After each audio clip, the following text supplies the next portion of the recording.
Hi everyone, my name is Emily Choi. I am the concertmaster of the Auburn Symphony Orchestra. Today I'm here to tell you a little bit about what you're going to hear, and that is the piece called Scheherazade. Now Scheherazade was written by the Russian composer Nikolai Rimsky-Korsakov, and it was also premiered that same year, which is 1888.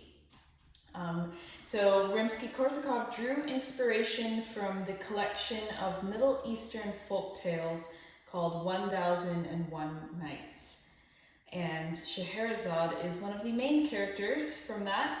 There's an overarching story and she is the storyteller. Now, Scheherazade just gotten married to the Sultan, and the Sultan had this history of marrying beautiful women and then killing them the night after their wedding night.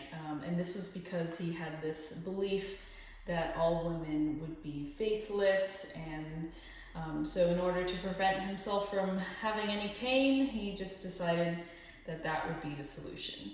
So Scheherazade, having married the Sultan, of course she didn't want to die, so her way out of that was telling these wonderful, exciting stories to the Sultan, but leaving the story on a cliffhanger at the end of the night.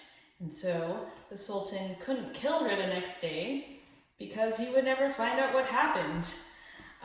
So Scheherazade did this for 1001 nights, and eventually the Sultan fell in love with her and decided that he would not kill her, even if she stopped telling stories. And that is where Scheherazade is from. So this orchestral piece, it's really great. You might have heard the name Scheherazade before. You might have even heard this piece, or you might know it very well. It's probably Rimsky-Korsakov's most famous and popular piece. And for good reason.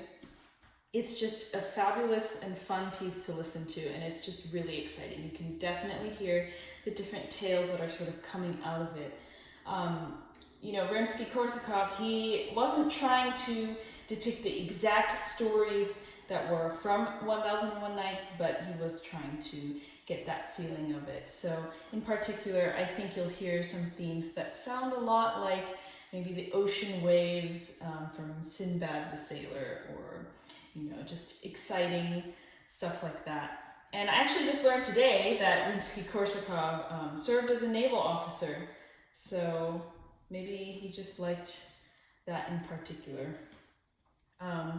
So the writing for this piece, for each instrument actually, is very gorgeous because he uses all the instruments in the orchestra just to create these wonderful colors. And there are solos for a lot of the instruments, including the violin.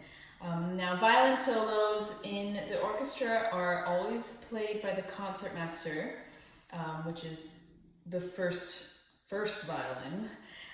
And this solo in particular is iconic. If you were a concertmaster and you had to learn one solo, this would be it.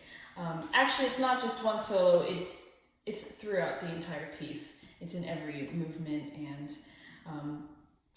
so the significance of this solo also is that the violin is representing the voice of Scheherazade, because she's the narrator, and she's being voiced by this gorgeous violin melody, and usually accompanied by harp, and it's just really beautiful. It's difficult to learn.